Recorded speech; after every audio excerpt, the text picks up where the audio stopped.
Thanks for joining with us. My name is Amanda Magnuson. I'm the U.S. Director of Operations for Child Hope International.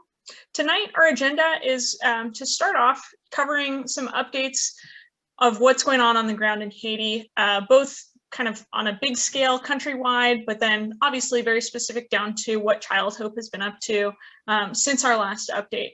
So we're excited to share that. Specifically, we're going to dive into what we're calling our TSS program and a new partnership with 1 Million Homes. So Spencer will go over that in more detail. I'll leave it as a cliff or a little bait for you guys. What does TSS mean? And he'll dive into that later. I also want to share about a fundraising opportunity that we have that our supporters, you guys on this call, can help us promote, and it's called the Orphan Myth Campaign. We're really, really excited about it. It's launching this month. I'll tell you more about that in just a little bit. At the very end of the meeting, we'll have question and answer time. Actually, between now and the end of the meeting, feel free to use the Q&A function or the chat function if you do have questions, because we'd be happy to answer them, but bring them in throughout the meeting whenever they come up, and we'll get to them at the end of the meeting. As per our child protection policy, we will not be identifying any of the children or families by name on this call tonight. Be sure to follow us on Facebook, Instagram, Twitter, LinkedIn, and visit our website, www.childhope.org, to subscribe to our newsletter. If you missed our last update or are interested in our video updates, we do post those to our YouTube channel, so feel free to check that out as well. I'm going to go ahead and open us in prayer. So if you'd pray with me. Lord, thank you so much for the folks who are on this call tonight.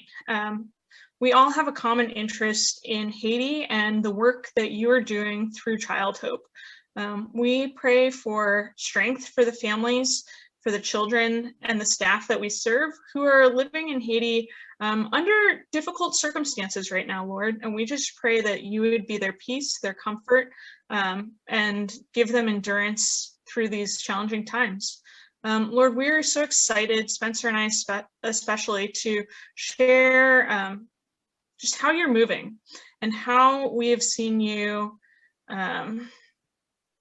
work in the families and children's lives that we are supporting. We are excited to share that with our friends and supporters tonight, but we want to make sure all the credit goes back to you, Lord.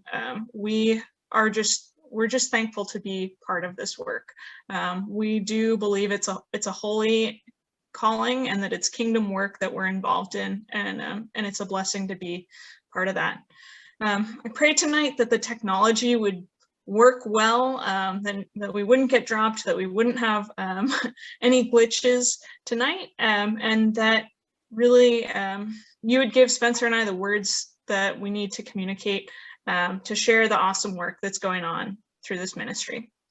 We pray these things in your name. Amen. Thanks, guys. Without further ado, I'm going to introduce Spencer Reeves, who is our Executive Director. Spencer? Thanks, Amanda. Welcome, everybody. We're so glad you're with us tonight. I see people from all over the country, and it's awesome that you guys take time out of your day to check into what's happening with Child Hope. You know, we're hoping that these calls are really just another touch point for you guys and how you support the ministry, how you get connected, what you know, to find out what's happening on the ground in Haiti.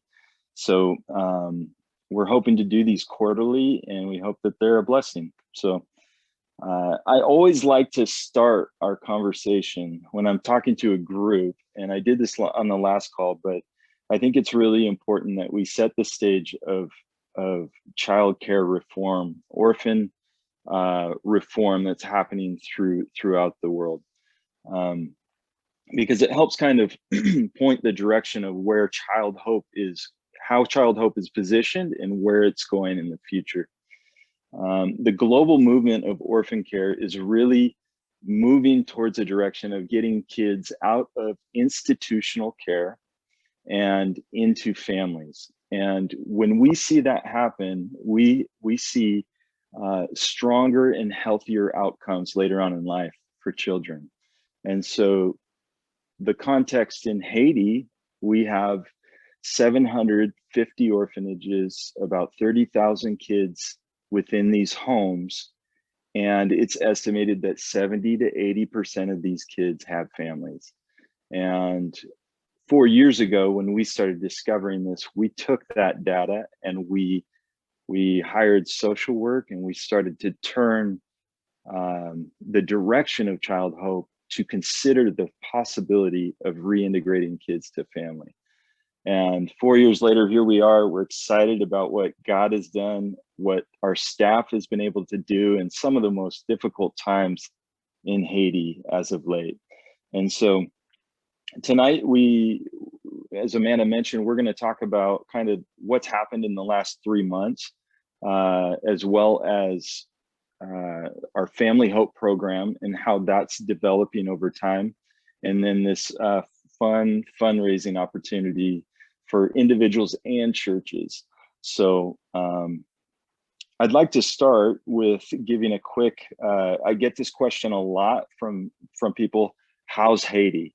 And I have a friend who's born and raised in Haiti, and he's probably laughing right now, but it's a hard question to answer, but I'm going to give it a shot without becoming too politically divided.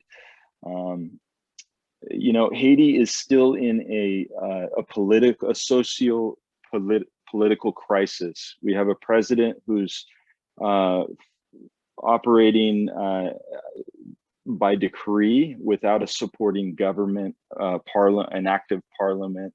We have opposition groups that are opposing him most of his term, his 5-year term.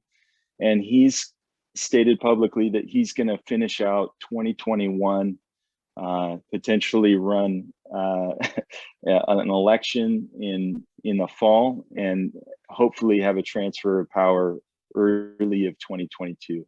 And what that means for Haiti is that there's been immense opposition to his presidency, and there have been weekly protests.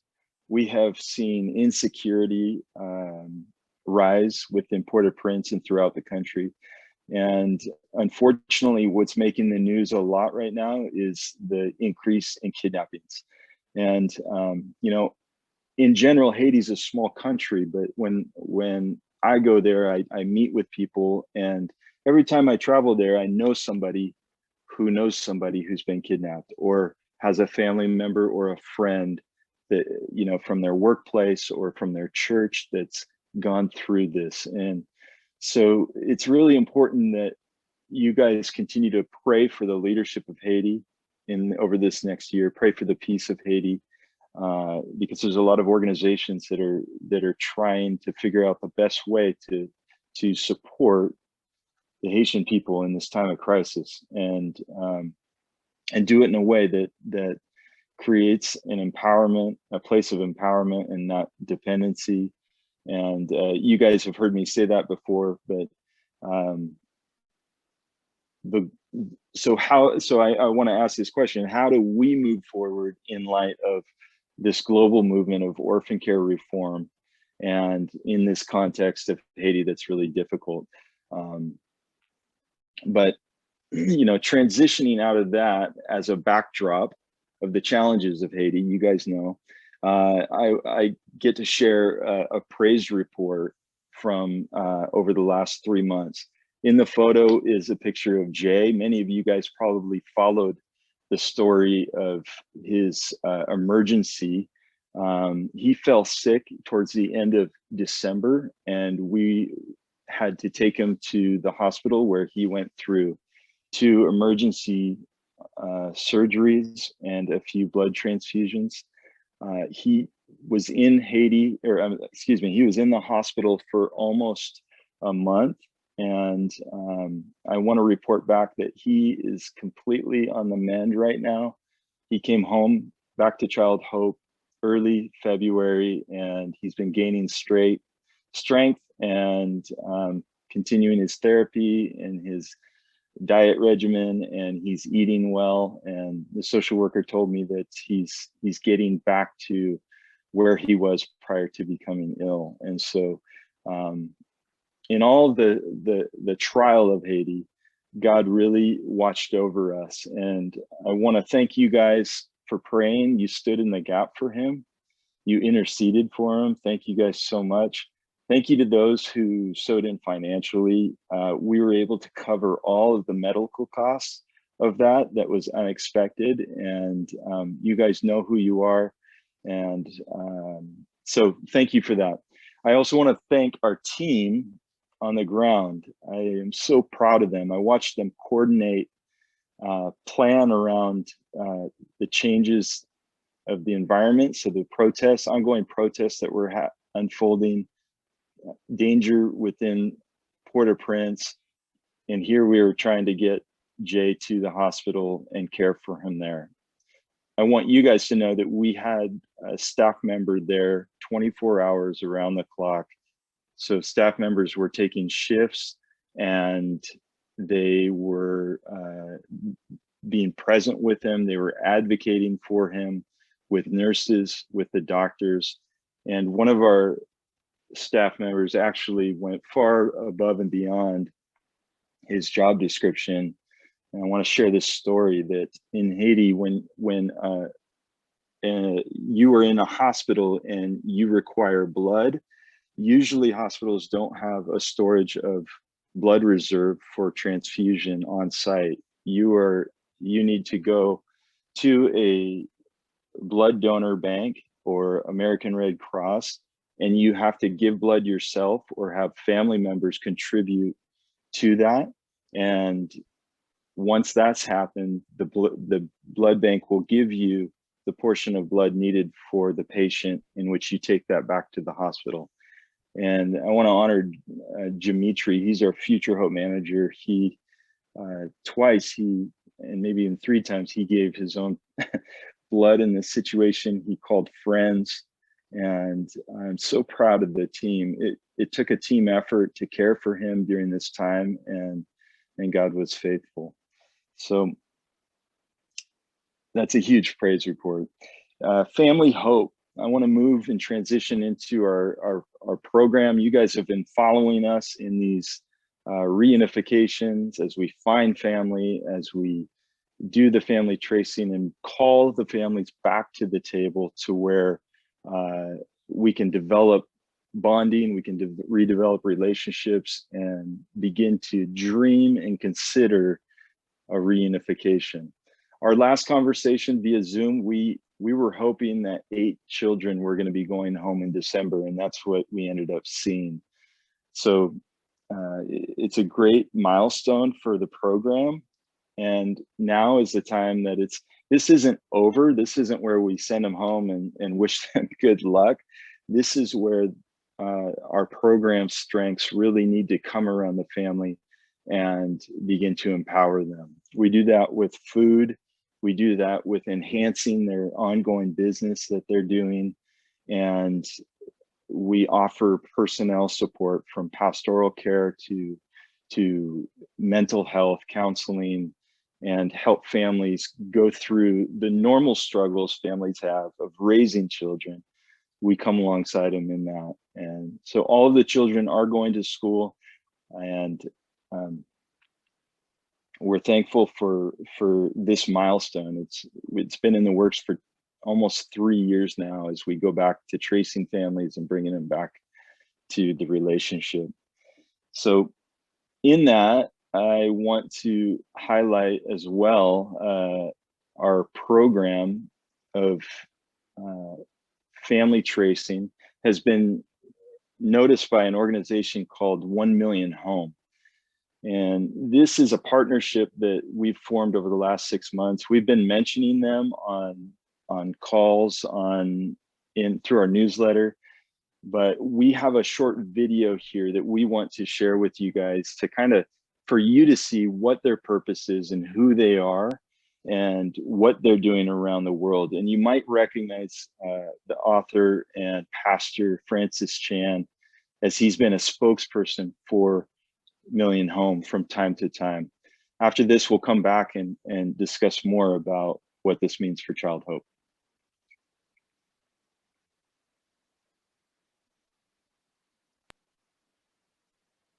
When I heard that 4 out of 5 kids in the orphan system have a surviving mother or father, that was shocking.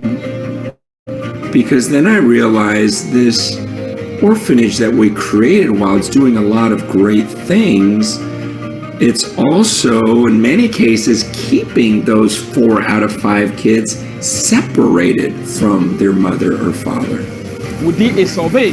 All the current children that at that time who are living in the orphanage, we traced the background of every child. All the children who are living in the home, they had either their mother or their father or their uncle or their grandmother, they were all living. And we convinced the staff that the children need to go to their families. 1 Million Home is focused on family identification, rehabilitation, and reunification, which means we help rebuild and keep families together while providing lasting support for the future. What's beautiful is that other orphanages have been doing some of those same things. What 1 Million Home is all about is how can we make this more widespread and get all the orphanages to start thinking about this. And so we have this goal of getting 1 million kids reunited with their family members. We believe that children belong in families, not institutions.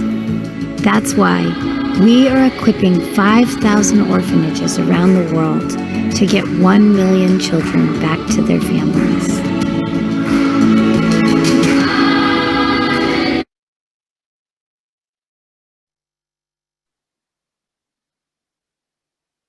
Thank you, Amanda. So Million Home has approached Child Hope over the last 6 months, and we've been working together to see how we can continue the work in Haiti. They became interested in Haiti. They've seen the data, and they've been looking for organizations that are doing family-based care.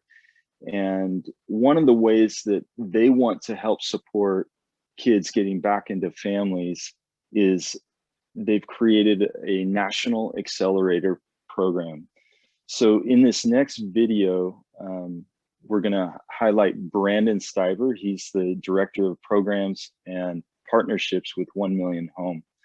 And I've been working with him on a weekly basis, but this is a clip of an interview I have that we'll be posting later, that you can kind of see a little bit more about the National Accelerator program and our relationship. So.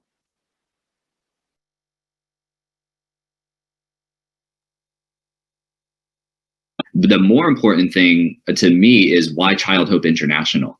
And because there are other organizations that we've spoken with in Haiti that are great people, and doing good work. I think, along with understanding the context, it's also understanding who you partner with. So when I first got to speak with Amanda and then with you, Spencer, I was drawn to the approach that you guys were already taking, thoughts and desires to not only finish your own transition to family care and ensure that the children that have been in your care that you guys love and care for, that they also are able to re-enter their families.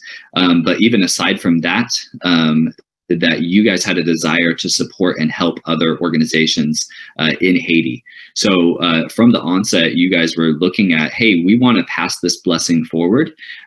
We want to support other organizations. And as soon as I hear that, I think, well, these people could be good candidates for the National Accelerator program, and people worth coming alongside. So, and we take into account, the integrity and the character, the humility, and also the expertise and what staff is an organization hiring. And we take into account all those things. We make them, fill out documentation that makes them kind of pull apart the pieces for their project. And when we look under the hood, we say, this is somebody that we're interested in partnering with. So the partnership with Child Hope International is what excites us most about Haiti, while also recognizing that a lot in the environment is there. It is ripe. It is ready for kids to be reintegrated back into family. And we're looking forward to getting this project underway. We're already starting to lay the groundwork, and we'll be stepping up the partnership even in Q2 this year. So we're just really excited for this opportunity. Thanks, Amanda and Brandon. And we are excited for this opportunity as well. So the National Accelerator is really giving us the opportunity to say, hey, everything we've experienced and learned over the last 4 years, we now want to share that with other organizations. And they're going to help us do that. And one of the ways they help us do that is they are bringing leaders in social work, leaders in the mental health fields to work with our staff, to provide them resources and to help them train other organizations' staff. And one of the questions I get asked is, what does it look like? You're going to help another organization make a change towards family-based care? And that's basically it. I've been working with other orgs, board of directors and leaders, and creating a plan. Our staff has gone to organizations and done assessments and highlighted areas of gaps and growth and positions needed internally for structure to make these changes. So it's an exciting moment. And one of our goals this year with this TSS project, which TSS means Transition Support Services, is to work with 3 organizations and have an impact into almost like nearly 100 kids. We're looking at 30 kids per orphanage, where we want to help equip and train staff to help them allocate their resources for kids back into family. So again, we're excited about this. One of the strengths of 1 Million Home is that they are about radical collaboration. They're open source, they're sharing documents with us, and we in turn want to take that radical collaboration and do the same thing in Haiti. We've already been impacted by many organizations in Haiti. It's not about 1 Million Home or Child Hope.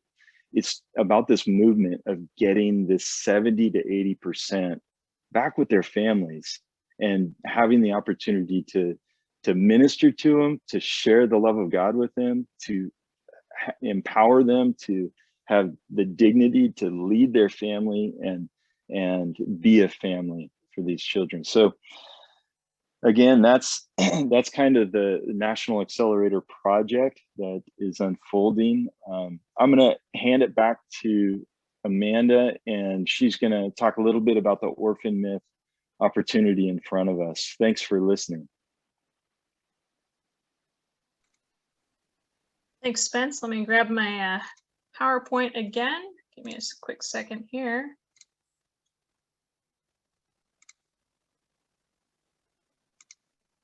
Great. So yeah, the orphan myth. It's a campaign. It's a global campaign, actually, that has kind of some big backers behind it. And so we're really excited because we were one of just 20 nonprofits that was selected to be involved in this campaign. We're really excited for the opportunity. The campaign launches this month. And so what is the campaign? It's a creative way for our supporters and donors to share and get involved with fundraising. So you'll see up here kind of what are some of the orphan myths that this campaign is tackling. As I mentioned, to get involved, we have our own fundraising page for the Orphan Myth campaign. And down at the bottom, we're asking our donors and supporters to create their own pages as well. It's really easy to sign up. All the marketing pieces are already in place. Spencer mentioned a little bit earlier, you can sign up with your church, you can sign up with a business, you can sign up as an individual, and kind of maybe make it competitive if you're signing up, and so are some other folks that you know. But setting yourself a goal of trying to get 10 people to donate or something like that. You can also give high fives back and forth between groups. So it's really a cool crowdfunding opportunity. We're calling on our supporter base to help us with this one. So this is kind of the most active way that we've asked our donor base to get involved, is to be our fundraisers for us, and go out there, and if you love the message of Child Hope, go out there and spread it to your own network. The campaign is from March 22nd to April 3rd. We don't have all the information right here, right now, but if you visit the website orphanmyth.org, you can find out more. And I'll be sending a follow-up email with all of the details in it as well. Like I said, the marketing pieces will already be in place. We'll send you photos, we'll send you the language to use. All you have to do is sign up and start sharing. So pretty cool way to help Child Hope and help get children back into families. That's my whole plug. We're gonna just jump into question and answer time at this point. So feel free to, like I said, post in the chat or post in the Q&A. We'd be happy to answer any questions. I'm gonna start us off with a question that I had received about Child Hope. And I think some folks were wondering, is Spencer, we've heard, you know, you only have 6 kids left in the orphanage. Is Child Hope closing down? Yeah, right now we're looking at 6 kids within the home, and we are fully committed to these 6 children. And not every child has a viable family solution right now.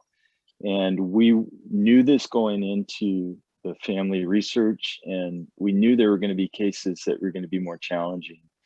But we are fully committed to these 6 children in giving them the best care that we can.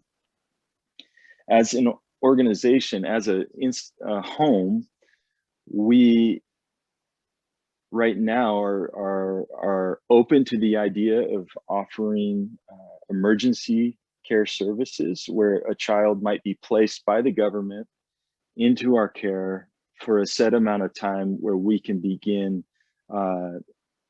resourcing them back into a family setting. We don't know how that's going to take shape, but it's on our hearts. We're aware of it. We know that the government has children or homes that they're looking to close, where they're looking for partnerships that can step in and do reunifications or assist and provide care with kids. So I would kind of say at the moment, we're focusing on caring for these kids that we have, the 6 kids, and we're praying through those next steps. Do we keep the home open? Are we going to close it afterwards? Right now it serves the purpose of an office. Great. It allows us to work in the home and train other social workers. People can come to the site when kids are at school to receive training. And so we're considering those options. I hope I answered the question. Yeah, I think so. And I think that for a lot of folks, Child Hope is the children's home. And I think for Spencer and I, Child Hope is the work of caring for widows and orphans. So we're changing the way that we do that, but we're not changing the heart of what Child Hope is. And so this might look like a new chapter for us, but in every sense of the term, I think we're revving up Child Hope and not closing down Child Hope. But it's kind of a difference of, the home may not be the main focus anymore. The work of caring for orphans and widows will always be central to who we are. Any other questions? I got one from Paul. Let me pull that back up. Pull the chat up. Is there any data on the rate of the kidnappings that you could address, Spencer? I know it's probably a big question. And Yeah, there is data that's published time to time, Paul, in the Haitian media. I don't have it on hand, but I could probably find it online and shoot you an email, but it's out there. And there's a follow-up with that. Would Child Hope be able to provide any sort of shelter to families that could be more susceptible to abductions? Or what do we see our role? I think there is the example of one of our children, needing some emergency support that maybe plays into that question. Yeah, I would say absolutely. How that looks is a work in progress with that family. So it depends on the zone they live in. It depends on what's suitable for their neighborhood, or where they're located, where the business is located, or whatnot. If a mother is homeless or becomes homeless, we will absolutely step in and consider sharing, trying to get them into a stable living situation, and continue with a child protection mindset around that family, around the child that we previously cared for, or whatnot. But God has opened those doors. We've helped a graduate reunify with a mom, and they became homeless, and we were able to secure housing for this year as they went through a real challenging time. So absolutely.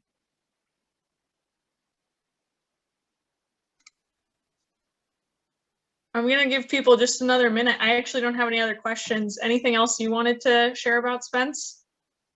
No, I'm just thankful that we are where we are today, and what we're seeing, these families growing together and learning how to be family again.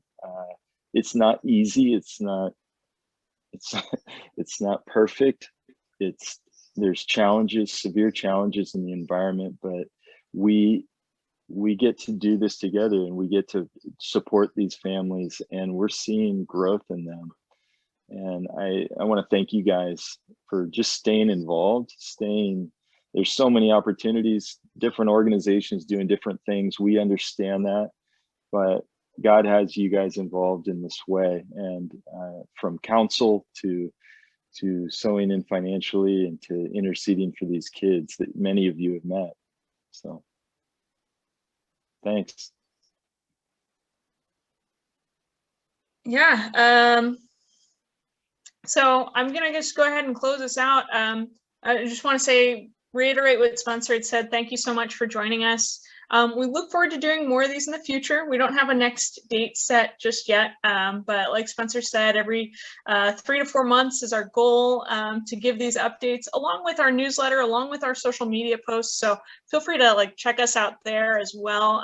But we are trying to do these Q&A sessions. You can always email us at communications@childhope.org if you have questions that come up. I love getting emails, love to answer questions and share more about the ministry through email if that works for you. So feel free to continue to hit us up.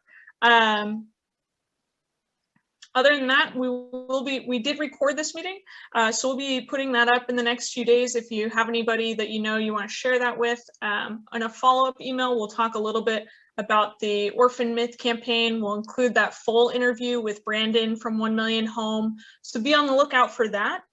Otherwise, we just wish you guys a great rest of your week, and thank you again for your time tonight.